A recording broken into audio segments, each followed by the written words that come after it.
Welcome back to Construction Secrets with me, David Windsor. As always, don't forget to like, subscribe, and share this YouTube channel with your friends. In addition, you can head over to davidwindsor.com and get some free downloadable templates. They're free to you. All I ask in exchange is that you share this YouTube channel and series with your friends. As always, I'm going to be going through different sections of the project as we progress through the project and just share with you the things that I do in the office and how I take that out into the field. A lot of these things I'm still learning.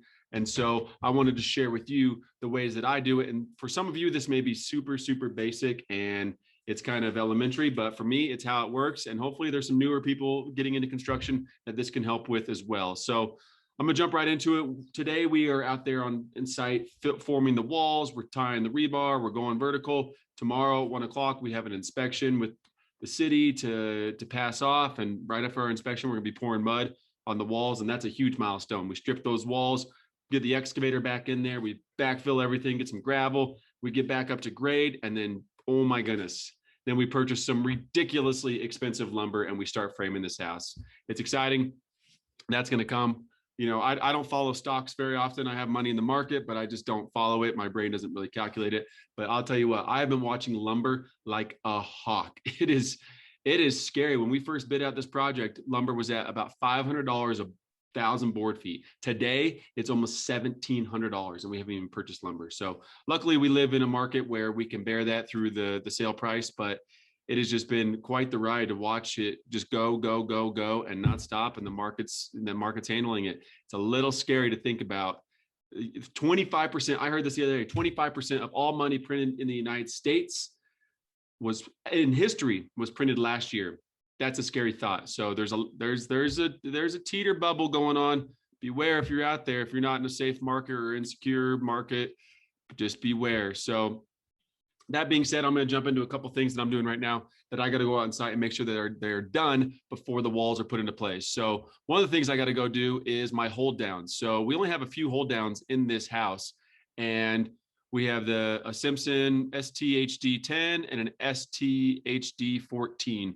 So I work with colors all the time. So I label these in colors. I go to my hold down schedule and I just see what these are. There's 2 of them.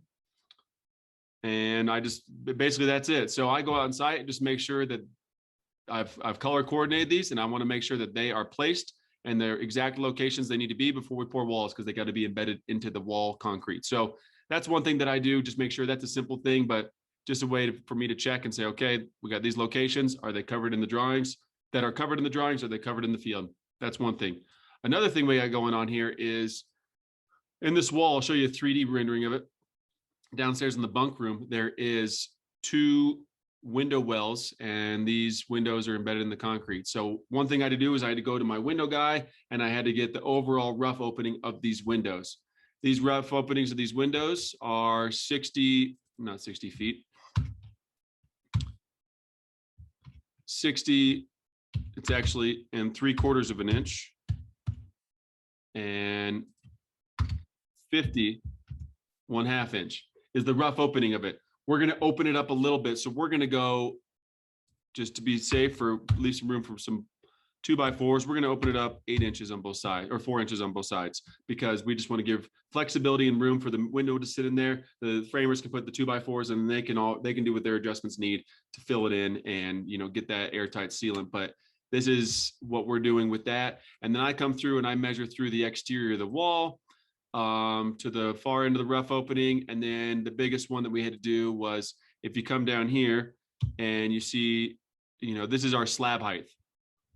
So the floor height is here. So what we did was, I'm bouncing all over the place, excuse me. So I went to my door schedule, and so door 1T. So I go to my door schedule, and 1T, it's an 8-foot door. So just working a little backwards from that. So the slab sits at 63.97.4. And the top of footing is 63.97. So it's a 4-inch slab off the top of footing. And the door is 8 foot. So we're going to go 8 foot from 63.97, 4 inches. or we could just go 8 foot 4 inches, and we're going to go 8 foot 5 inches from that all the way up to the door. And that's going to be the height of the door. Therefore, that's the top height of the window. We want the window and the door to match, you know, aesthetically, architecturally, it's beautiful. In this room, it doesn't really matter because it's a bunk room. And to be honest, on the floor plan, you can see that the door, the line of sight of this door and this window aren't even in plane. So you can't even see the difference, you know, versus seeing it on this door and this door, that's line of sight. You want those to line up. But for this, it doesn't necessarily matter, but we're going to make it matter because we're going to do a good job. We're going to do quality work. And so 8 foot off that is the top of the window. And then we just measure down the rough opening all, you know, down there. And that's our window size. And so the plans call that all rough openings need to be reinforced. All the rebar around is 4-inch, half-inch rebar. Number four rebar going around. But it requires the reinforcement around the windows is 2 number 5 bars that go through on all sides of the windows. So that's one of the things when I'm out in site, I got to make sure that they put that actual reinforcement around those windows. The rough openings are good. They're good off the bottom of the floor. And so I do all these calculations here inside and then this morning I go out in site with the guys. I let them know this is where we're at. This is what we have to have. We communicate about it. And then I'm going to come back in a couple hours and make sure that it was actually done properly, because if not, then we got a problem. So like I said, a lot of this is basic stuff for most of you. And for some of you, I hope that you're learning a little bit about the things that I'm doing.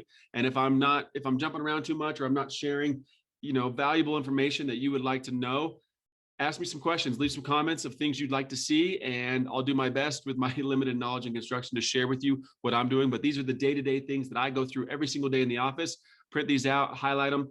And I always got a good highlighter on hand. And then I go out to the field and I just confirm my work with the trade partners. And a lot of the times I get out there and they say, no, you're wrong, or vice versa. We correct each other. And that's a good thing. It's communication that allows the job to move forward in a good way. And it also builds a good reputation with your trade partners. In addition, if you are not spending a little bit extra money, put this in your bid, you know, and tell your owners, be honest with them. Say, hey, by the way, I put an extra $2,000 in here and that accounts for meals and entertainment.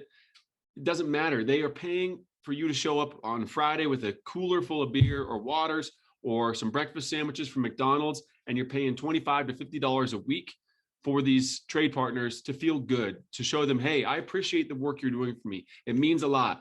And I'm going to not reward you guys, but I'm going to let you know that I care about you because you are a person. I'm going to buy you lunch today. It's hot out here today. Let me get you some coolers. It's Friday. Let's have a beer.